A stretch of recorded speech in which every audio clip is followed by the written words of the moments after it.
ଯୀଶୁ ଖ୍ରୀଷ୍ଟଙ୍କ ଅତି ପବିତ୍ର ଓ ବହୁମୂଲ୍ୟ ନାମରେ ଆପଣ ସମସ୍ତଙ୍କୁ ଆଉ ଗୋଟିଏ ନୂତନ ପ୍ରସଙ୍ଗରେ ପୁନର୍ବାର ମୁଁ ସ୍ୱାଗତ କରେ। ମୁଁ ପରମେଶ୍ୱରଙ୍କୁ ଧନ୍ୟବାଦ ଦିଏ। ଆମ୍ଭମାନଙ୍କ ପରମେଶ୍ୱର ଆମ୍ଭ ନିମନ୍ତେ ଅତି ମନୋଯୋଗୀ ପରମେଶ୍ୱର ଅଟନ୍ତି।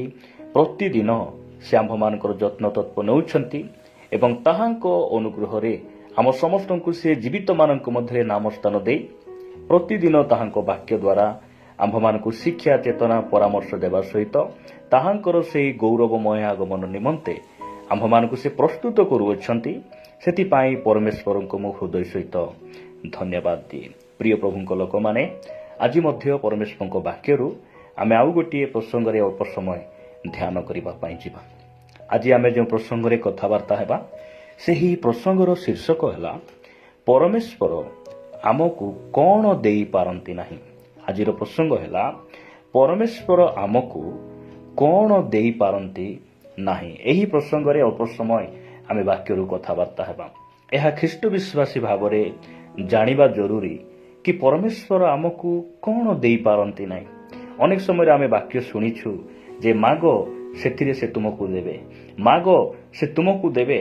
ମାତ୍ର ଏହା ମଧ୍ୟ ଆମେ ଜାଣୁ ଯେ ପରମେଶ୍ୱର ଆମେ ମାଗିଲେ ସୁଦ୍ଧା କ'ଣ ଆମକୁ ସେ ଦେଇପାରନ୍ତି ନାହିଁ। ଏହି ପ୍ରସଙ୍ଗରେ ମୁଁ 4 ବିଷୟ ଆପଣମାନଙ୍କ ନିକଟ ରଖିବା ପାଇଁ ଚାହେଁ।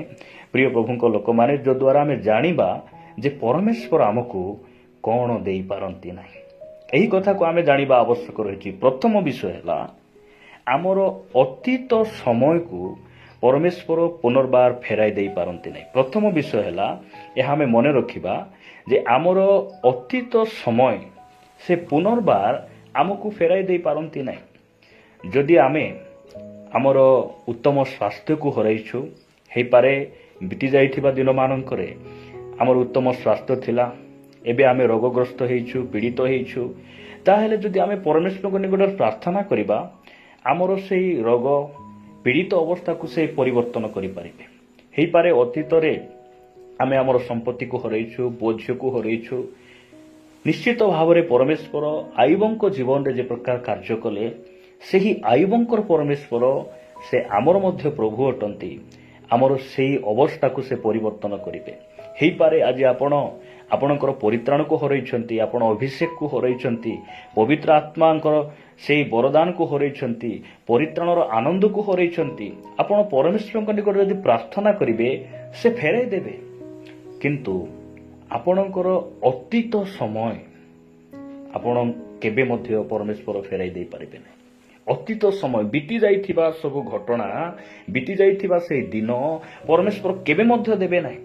ସେଥିପାଇଁ ବାକ୍ୟରେ ଗୋଟେ କଥା ଲେଖାଗଲା, ଏଫେସୀୟ ପୁସ୍ତକ 5:16 ପାଉଲ କହନ୍ତି, ପୁଣି ସୁଯୋଗର ସଦ୍ବ୍ୟବହାର କର, କାରଣ କାଳ ମନ୍ଦ ଅଟେ।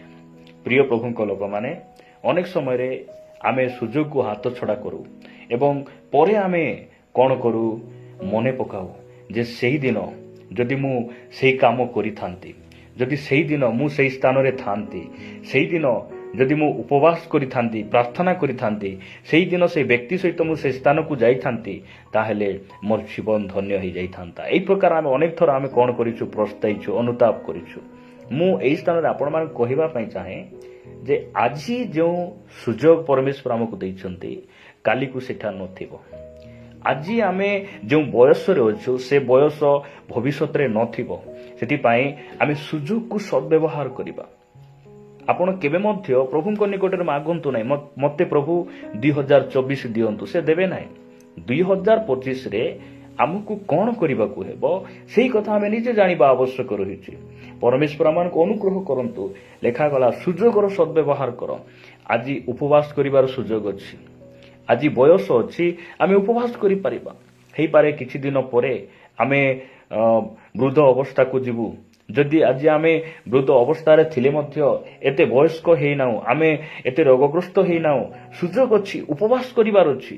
ଦିନେ ସମୟ ଆସିବ ଯେ ଆମେ କ'ଣ କରିପାରିବୁ ନାହିଁ, ଉପବାସ କରିପାରିବୁ ନାହିଁ, ଚାହିଁଲେ ସୁଦ୍ଧା ଆମେ ଆଣ୍ଠେଇ ପାରିବୁ ନାହିଁ। ଏହିପରି ସମୟ ଆସୁଛି। ସୁଯୋଗ ଥିଲାବେଳେ ଆମେ ସୁଯୋଗର ସଦ୍ବ୍ୟବହାର କରିବା ଆବଶ୍ୟକ ରହିଛି। ସେଥିପାଇଁ ଆମେ ଭବିଷ୍ୟତ ପାଇଁ ଆମେ କ'ଣ ହେବାରୁଛି, ପ୍ରସ୍ତୁତ ହେବାରୁଛି। ବିତି ଯାଇଥିବା କଥା, ବିତି ଯାଇଥିବା ଘଟଣା ଗୁଡ଼ିକକୁ ଆମ ମନରୁ ଦୂର କରି ଆମେ ସମ୍ମୁଖରେ ଥିବା ବିଷୟ ପ୍ରତି ଦୃଷ୍ଟି ରଖି ଆମେ ଆଗକୁ ବଢ଼ିବା। ପରମେଶ୍ୱର ଏହା ଆମମାନଙ୍କୁ ଶିକ୍ଷା ଦିଅନ୍ତି। ପ୍ରିୟ ଭାଇ ଭଉଣୀମାନେ, ମନେ ରଖିବା ଯେ ଅତୀତ କାଳର ସମୟ କେବେ ମଧ୍ୟ ପ୍ରଭୁ ଆମକୁ ଫେରାଇ ଦେଇପାରିବେ ନାହିଁ। ଯଦି ଆପଣ ବୟସ୍କ ହେଇଗଲେଣି, ଆପଣ କେବେ ଯୁବା ଅବସ୍ଥା ଫେରିଆସୁ ବୋଲି ପ୍ରଭୁଙ୍କ ନିକଟରେ ମାଗନ୍ତୁ ନାହିଁ, କାରଣ ଏହି ପ୍ରକାର ମାଗଣା ପ୍ରଭୁ ଦିଅନ୍ତି ନାହିଁ। ଏସବୁ ମାଗିବା ବିଷୟ ପରମେଶ୍ୱର ଦିଅନ୍ତି ନାହିଁ।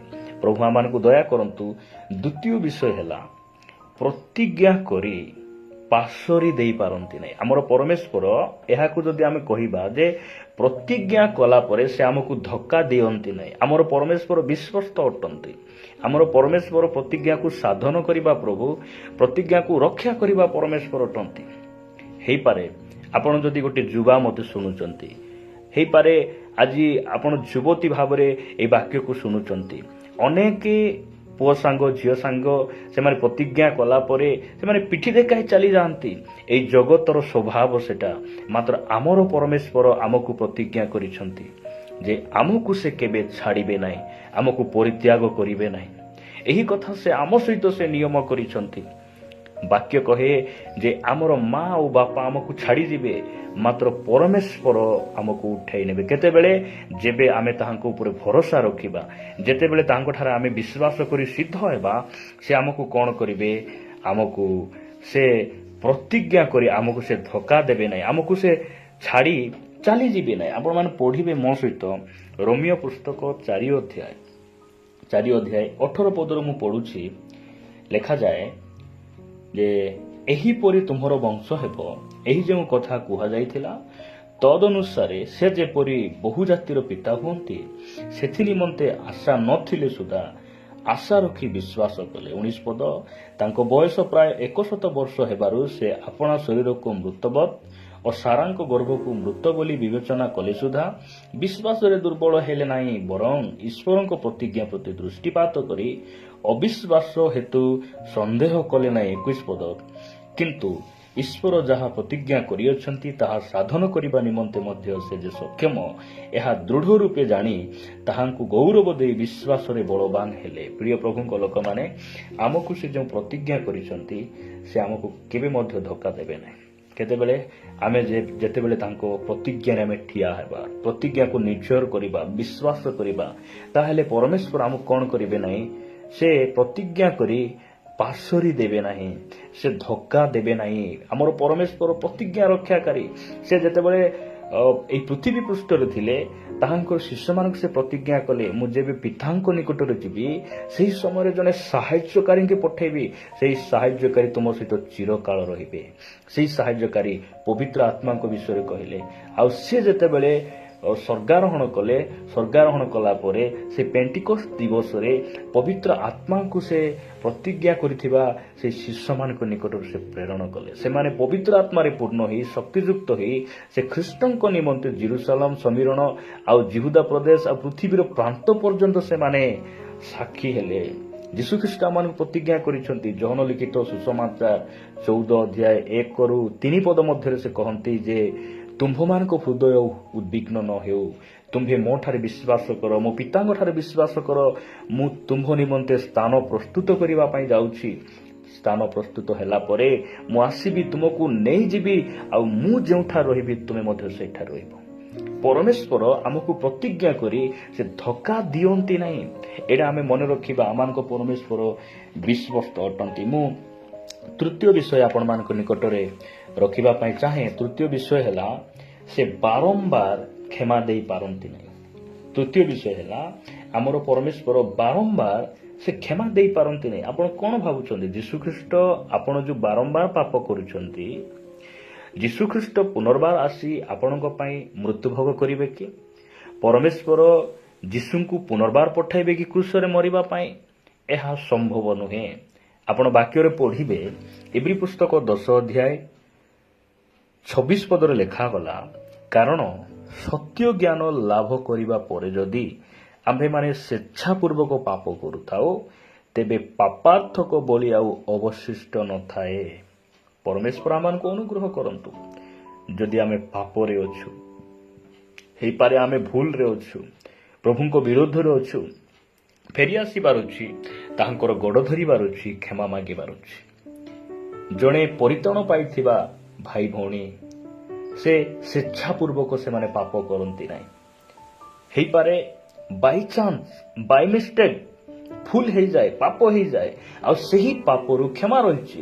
ମାତ୍ର ବାଇ ଚଏସ୍ ଯେଉଁମାନେ ବାଛି ଯେଉଁମାନେ ଶକ୍ତଗ୍ରୀବ ହେଇଯାଆନ୍ତି, ଯେଉଁମାନେ ପରମେଶ୍ୱର ବୋଲି କେହି ନାହାନ୍ତି ବୋଲି ଯେଉଁମାନେ ପାପ କରି କରି ସେମାନେ ଚାଲିଛନ୍ତି, ପରମେଶ୍ୱର ସେମାନଙ୍କୁ କ୍ଷମା ଦେଇପାରନ୍ତି ନାହିଁ।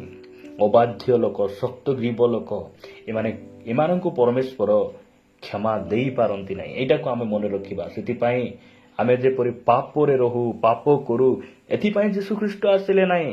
ଆମେ ଯେପରି ପାପରୁ ଉଦ୍ଧାର ପାଉ, ପରିତ୍ରାଣ ପାଉ, ଏଥିପାଇଁ ଯୀଶୁଖ୍ରୀଷ୍ଟ ଏହି ପୃଥିବୀ ପୃଷ୍ଠରେ ଆସିଲେ। ମୁଁ ଆପଣମାନଙ୍କ ନିକଟରେ ଚତୁର୍ଥ ବିଷୟ ଆଉ ଶେଷ ବିଷୟ ମୁଁ ରଖିବା ପାଇଁ ଚାହେଁ। ଚତୁର୍ଥ ବିଷୟ ହେଲା ସମ୍ପତ୍ତି ଦ୍ୱାରା ପବିତ୍ର ଆତ୍ମାଙ୍କ ଦାନ ଦେଇପାରନ୍ତି ନାହିଁ।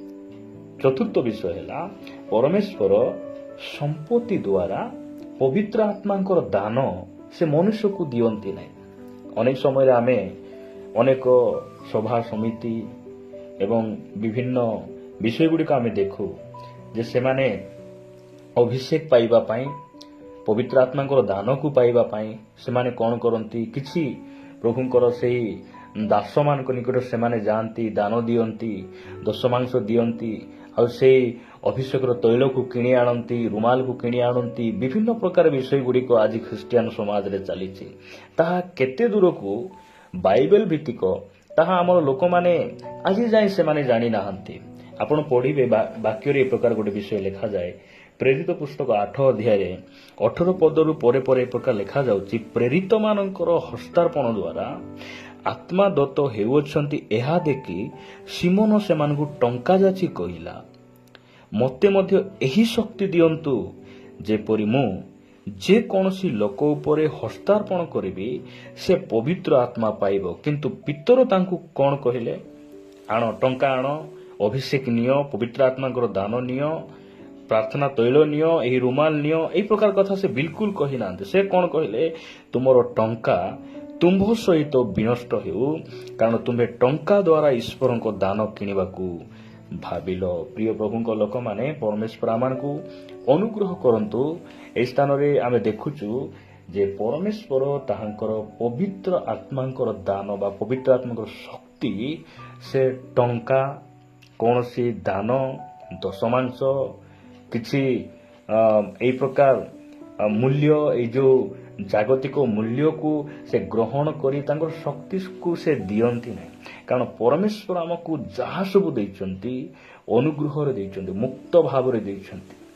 ଆମ ଶରୀରରେ ଯେଉଁ ଚକ୍ଷୁ ଅଛି ଏହା ସମ୍ପୂର୍ଣ୍ଣ ଫ୍ରି ଅଟେ, ଦାନ୍ତ ଅଛି ଫ୍ରି ଅଟେ, ପରିତ୍ରାଣ ଫ୍ରି, ସବୁ କିଛି ସେ ମୁକ୍ତ ଭାବରେ ସେ ଆମକୁ ଦେଇଛନ୍ତି, ବିନା ମୂଲ୍ୟରେ ଦେଇଛନ୍ତି। ପରମେଶ୍ୱର ଆମକୁ ଯାହା ବି ଦିଅନ୍ତି ଆମର ମୂଲ୍ୟକୁ ସେ ମାଗି ନାହାନ୍ତି, ସେ ବିନା ମୂଲ୍ୟରେ ସେ ଆମକୁ ଦେଇଛନ୍ତି, ତାକୁ ଅନୁଗ୍ରହରେ ଦେଇଛନ୍ତି।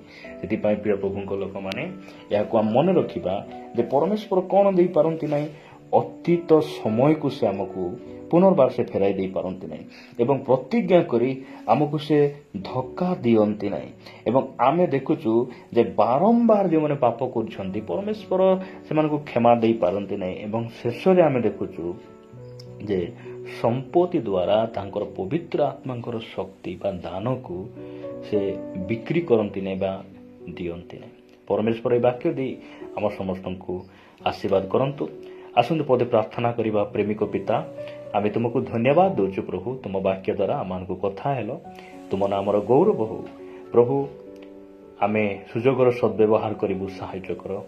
ବାପା, ତୁମର ପ୍ରତିଜ୍ଞା ଉପରେ ଆମେ ଆଉଜି ପଡ଼ିବୁ, ବିଶ୍ୱାସ କରିବୁ, ସାହାଯ୍ୟ କର। ବାପା, ଆମେ ବାରମ୍ବାର ପାପ କରିବାରେ ଆମେ ଶକ୍ତଗ୍ରୀବ ନ ହେବୁ, ତୁମ ଅନୁଗ୍ରହ ଦିଅ। ବାପା, ତୁମର ପବିତ୍ର ଆତ୍ମାଙ୍କର ଦାନ ବରଦାନରେ ତୁମ ଅନୁଗ୍ରହରେ ଆମେ ପୂର୍ଣ୍ଣ ହେବା ପାଇଁ ସାହାଯ୍ୟ କର। ବାକ୍ୟଟି ତୁମେମାନଙ୍କୁ ଚେତନା ପରାମର୍ଶ ଦେଇଥିବାରୁ ତୁମ ନାମର ଗୌରବ କରି ପ୍ରିୟ ପ୍ରଭୁ ଯୀଶୁଙ୍କ ନାମରେ ମାଗୁଛୁ। ଆମେନ୍, ଆମେନ୍। ପ୍ରେଜ୍ ଦ ଲର୍ଡ। ପ୍ରଭୁଙ୍କ ନାମର ଗୌରବ ହଉ। ପ୍ରଭୁ ଆମ ସମସ୍ତଙ୍କୁ ପ୍ରଚୁର ଭାବରେ ଆଶୀର୍ବାଦ କରନ୍ତୁ। ଯଦି ପରମେଶ୍ୱରଙ୍କ ଅନୁଗ୍ରହ ହେଲେ ପରବର୍ତ୍ତୀ ଅଧ୍ୟାୟରେ ପରସ୍ପର ଆମେ ସାକ୍ଷାତ କରିବା। ରହିବା। ନମସ୍କାର। ଗଡ୍ ବ୍ଲେସ୍ ୟୁ।